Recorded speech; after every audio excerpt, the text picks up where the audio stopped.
अस्सलाम वालेकुम दोस्तों, तुसीं वेखदे पे अपना देश पंजाब टीवी ते मैं तुहाडा मेज़बान मोहम्मद नदीम खरल। सब तो पहला अपने चैनल को करो सबसक्राइब ते बैल आइकॉन का बटन दबाओ कि मेरी हर आने वाली नवी वीडियो तुहाडे तक पहुँच सके। दोस्तों अज तुहाडे वास्ते एक नवी वीडियो एक नवी मझ दे नाल तुहाडा वीर नदीम खरल तुहाडे वास्ते हाज़र हो रहा है जनाब। तो इंशाअल्लाह उम्मीद है कि तुहानूं मझ पसंद भी आएगी। मझ खूबसूरत भी है।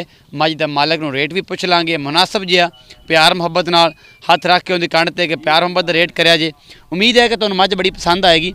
इंशाअल्लाह मैं कोशिश करांगा कि जिहड़ी मझां ने तुहानूं अच्छियां क्वालिटी वालियां चंगियां मझां विखाईए। तो इंशाअल्लाह इस तरीके नूं यही मुहब्बत जिहड़ी तुहाडी हैगी असीं कि तुहाडे नाल जुड़े रहोगे मेरे नाल। तो इंशाअल्लाह रोज़ नवी वीडियो लैके हाज़र होंदा रहांगा तुहाडे वास्ते। तो कैमरामैन साहब आओ खतरा झोटी विखाईए, उस तो बाद बाकी सारी गल्लां।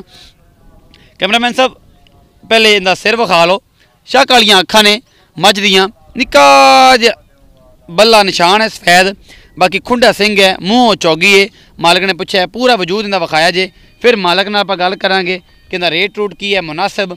थन चड्डा पूरा विरलां ते एक एक चीज़ पूरी मुनासिब। सूह पई है जनाब, अजे मगर मैड़ा लग्या होया है।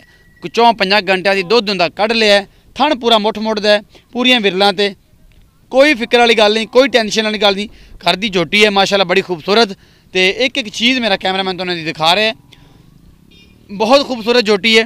पिछे इहदे कट्टी है, कट्टा है, इहदे मालक नूं पुछ लांगे जो भी हिसाब किताब है सारा माकूल जिहा रेट भी पुछांगे।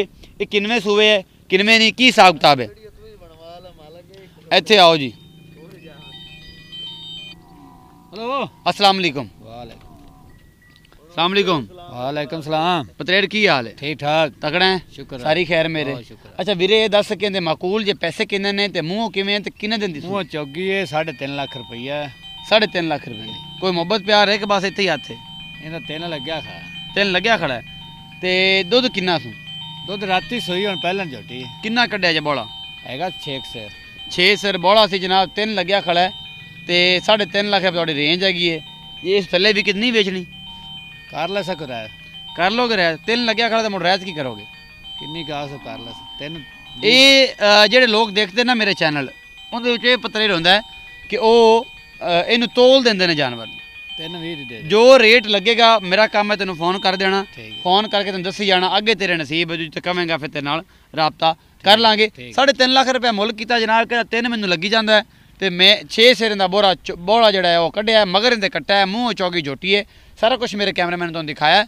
आ हालात ने बाहर दे भी पाकिस्तान के अंदर दे भी जानवरों के भी सारे। अगर किसी व्यापारी को जाना तद भी यही हाल होंदा है, अगर किसी घर वाले को जाना तद भी यही हाल होंदा है। हाल पई हुई है, माल मिलता कोई नहीं, बड़ी मुश्किल है, रेट बहुत ज़्यादा ने। अपना बहुत सारा ख्याल रखिया जे। मिलते हैं अगली वीडियो अल्लाह ने के बाद।